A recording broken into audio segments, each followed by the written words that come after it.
Okay, everybody, so for the mask project, what we're going to do is we're going to paper mache over a generic mold of a face, and we're going to go ahead and do paper mache.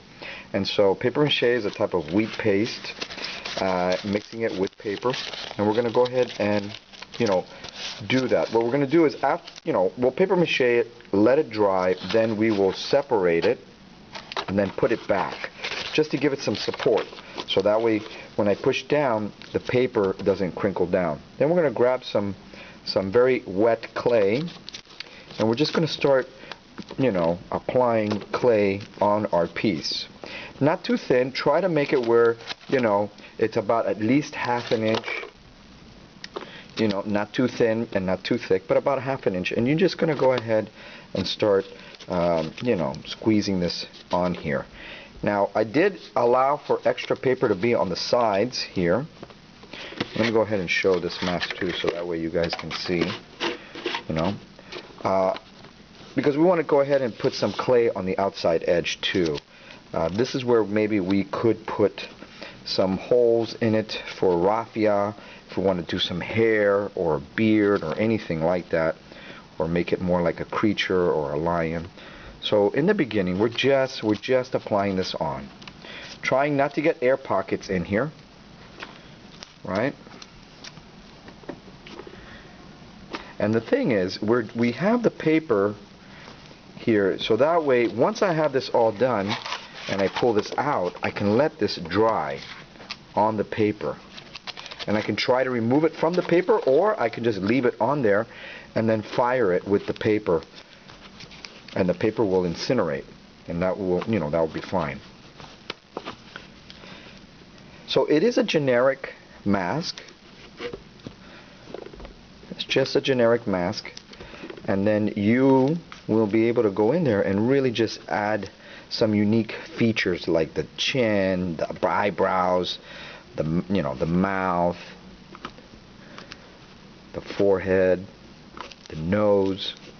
Those can all be unique features that you decide to incorporate in your mask, whether this is a mystical creature mask or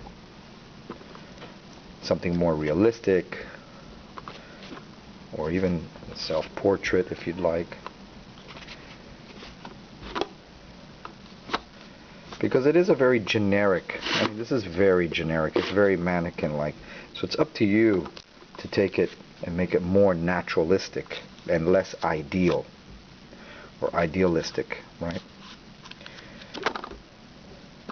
So the clay definitely has to have this nice wet kind of consistency, so that way we can just go ahead and, apply it like this. Just like this.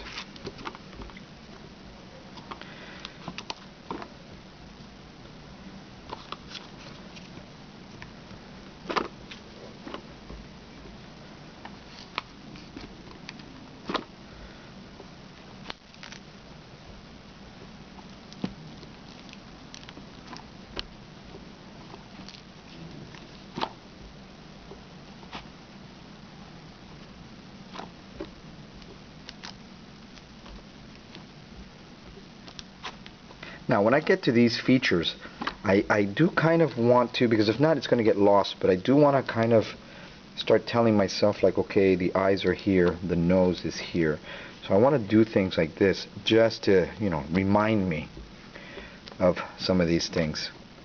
Okay, the eyebrows are going to be something like up here. I have a chin down in here. And then I'm going to have to, at some point, do something about the lips.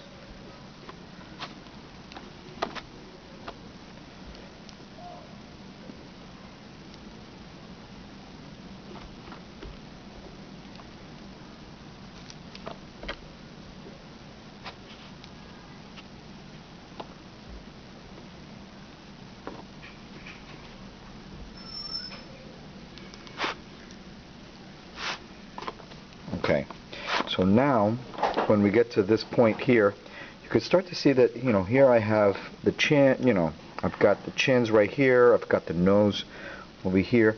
And so I want to go ahead and bring out this nose just a little more. And I want to go ahead and start thinking about the lips and how I want to do this.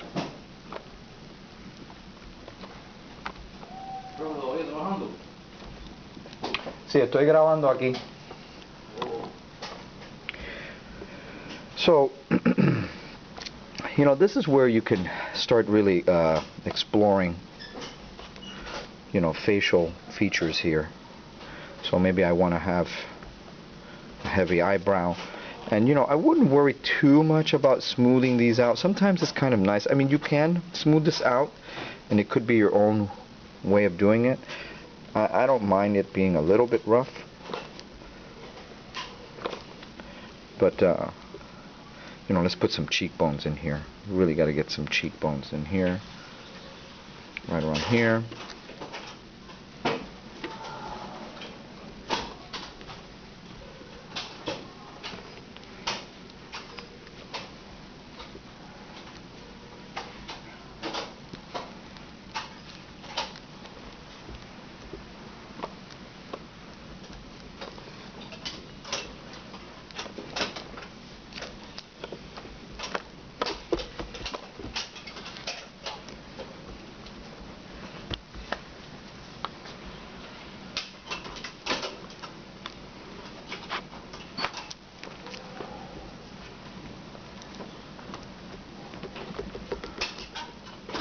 So I want to make sure I put some clay around this outer edge out here just to give it some support.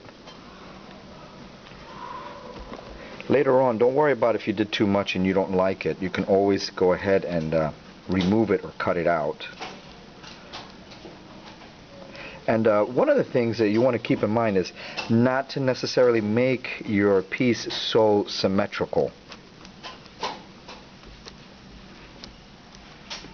You know, it's not that natural. If you want to make it look believable, then, you know, maybe one cheekbone is bigger than the other. Maybe, you know, I could, you know, give it some dimples right around here, you know.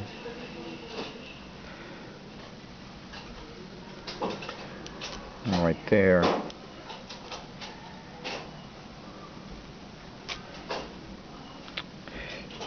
Maybe he has a pretty big nose. Maybe a big, like, crooked nose. That's another thing you could do.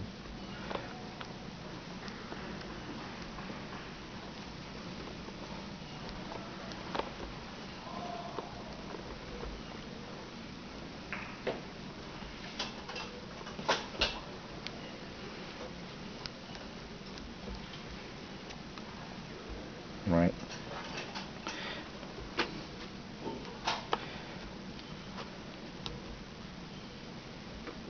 A lot of times right in here there's the dimple, so the head goes out. The skull kind of opens up a little bit around here.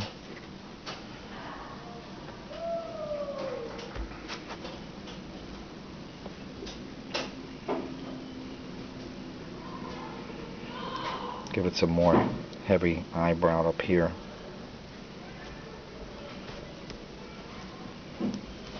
And we're going to leave the eyes just like this, because what we're going to do is we're going to cut out a hole to really make it like a mask. Maybe he's frowning up in here. Or he's like some people who have like those, a lot of those wrinkles on their forehead.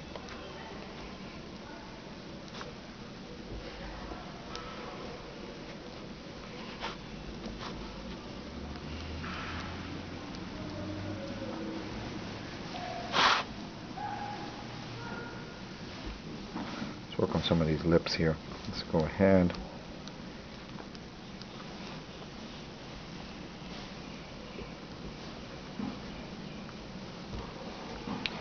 See, these lips look a little too big, but now it's a mask, so, you know, this doesn't, I'm not interested, you know, in something being extremely anatomically correct, but just being like, okay, I can recognize that it's a face, it's a character, it's a mask. It's not too perfect, right? We'll do that weird, like, chin dimple or whatever. And there. maybe over here he's kind of upset, but then over here he's got that eyebrow look, right? Crooked nose.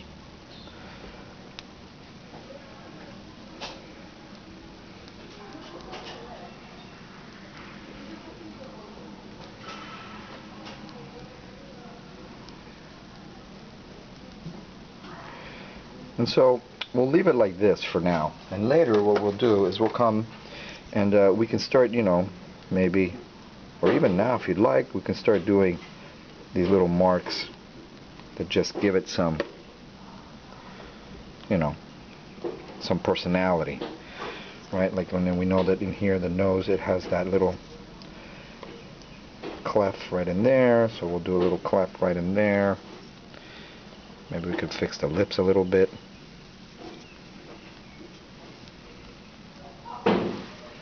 Some wrinkles down in here, right around the nose, right around here.